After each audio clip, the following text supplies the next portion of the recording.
Two-time Masters champion and World Golf Hall of Famer Ben Crenshaw is from Austin, Texas. While Massachusetts has played an important role in his golfing accomplishments, Crenshaw, 73, played in the U.S. Junior Amateur at the Country Club in Brookline when he was 16 years old, and the course's topography ignited his interest in golf course architecture. He couldn't get over how different the course's hills were than the flat courses. He grew up playing in Texas.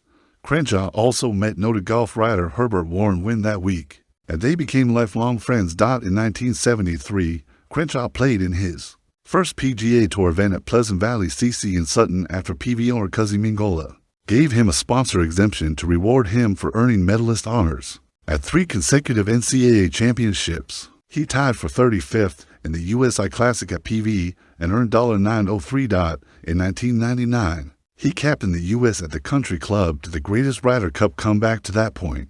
In 2004, Crenshaw and Bill Coore designed Old Sandwich Golf Club in Plymouth, ranked the 6th best private golf course in the state this year by Golfweek's Best. Coore and Crenshaw have designed many golf courses in the U.S., Canada, China, Indonesia, Australia, and New Zealand, and on June 6th, the complete retooling of the Pines course at the International in Bolton opened. Crenshaw and Coore returned to the International on opening weekend to ride around the Pines with officials from Escalante Golf of Fort Worth, Texas, which bought the club in 2021. As avid golf fans remember, when Crenshaw captained the 1999 U.S. Ryder Cup team at the Country Club in Brookline, he refused to give up on his squad after it fell behind 10-6 entering the final day. No Ryder Cup team had ever overcome such a deficit, but Crenshaw told the media, "I have a good feeling about this." The media thought Crenshaw was crazy, but the U.S. rallied to beat Europe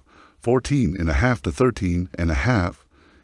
Crenshaw also had a good feeling about designing and building an entirely new Pines course at the International in Bolton with Coore. This was the first time that Coore and Crenshaw built a new course on the site of an existing one. The character of the ground, vegetation, and the sand, it all goes together, Crenshaw said, and it makes you think you can do something special. You hope. And God, we are so proud of the way it looks right now. It's matured quite a bit. It looks fun to play. Escalante Golf purchased the region's only private 36-hole club for $10 million and has invested more than $40 million in upgrades. Construction of a new clubhouse and member cottages is planned. Architect Trip Davis renovated the Oaks course prior to it hosting a live golf event in 2022. He primarily improved tees and bunkers on the 2001 Tom Fazio design. Then an overhaul of the Pines began.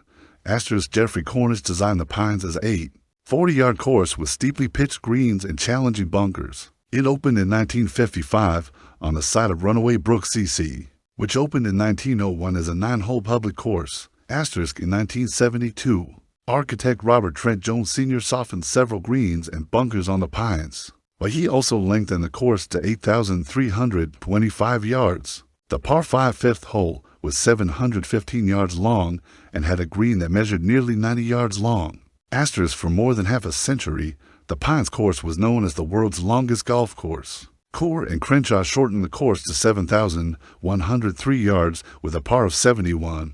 Coore, 78, said he couldn't think of another course that was designed more than 1,000 yards shorter than the original.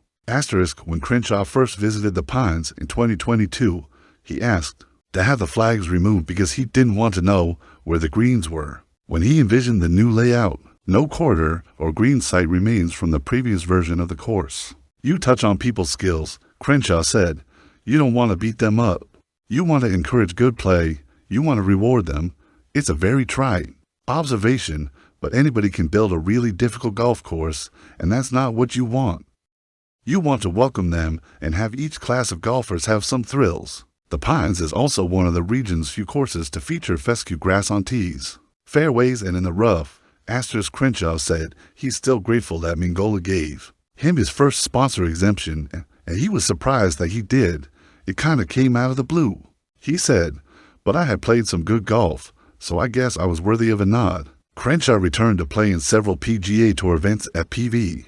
He finished second in 1976 to Buddy Allin and in 1978 to Lou Graham, both times by 1 stroke. When in the area to play PV, Crenshaw made the short drive to play Whitensville Golf. club with Steve Melling and a couple of other players. They heard it was a Donald Ross course and wanted to go play the 9-hole course. That is celebrating its 100th anniversary this year. We were very thankful to Whitensville for letting us do that, Crenshaw said.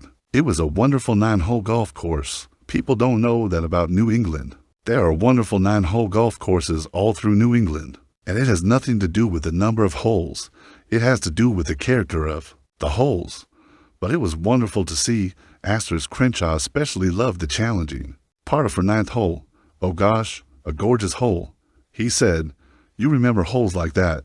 Crenshaw knows his golf history, so he knows all about Bobby Jones calling a penalty stroke on himself. That cost him the 1925 U.S. Open Championship at Worcester CC.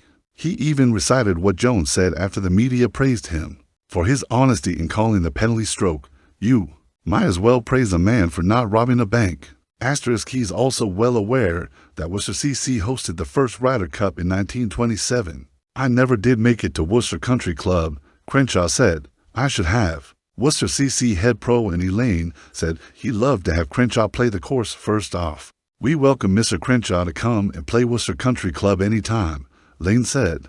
And I think it's exciting, with all these centennials and Ryder Cup celebrations coming up. I think Worcester is kind of the center of attention in golf here in New England. Each day gets a little more exciting as we approach that 100-year anniversary of that first Ryder Cup, and obviously with guys like Ben Crenshaw, who are pioneers in the game of the golf affiliated with Ryder Cups. We can't wait to get him out here to play. I'd love to see it because I know it's a Ross course, Crenshaw said. Nevertheless, Crenshaw is familiar with golf in Massachusetts. It's traditional, he said. It's been a leader forever, historically. People that know golf know that it's quality. It's been that way forever, and I'm extremely proud to be part of it. Of course, Crenshaw is most proud of captaining the 1999 U.S. Ryder Cup team to victory at TCC. When he saw Justin Leonard sink a 45-foot birdie putt on 17 on the final day to help win the Cup, he thought of Francis Ouimet sinking sizable putts on 17 in the final round of regulation and the playoff to help him win the 1913 U.S. Open at TCC. That's pretty eerie, Crenshaw said. I've called him Leonard Francis ever since. On April 15th, Michael Galvin became the general manager at the International after serving as director of agronomy for 5 years. He was the superintendent the previous 4 years at Redtail, GC and Devens after working on the grounds crew at Wedgwood Pines in Stowe for 2. And on Long Island for 15. Galvin replaced Tom Barnard, who retired after 1 season for health reasons. I've always thought about it in my career whether I'd be 55 years old and still being a superintendent, the 44-year-old Galvin said. Being a superintendent is a grind. It's early hours.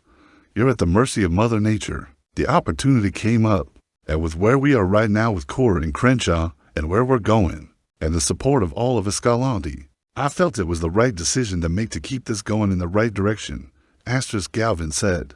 The International has 300 to members and he and the clubs to membership directors would like to boost that total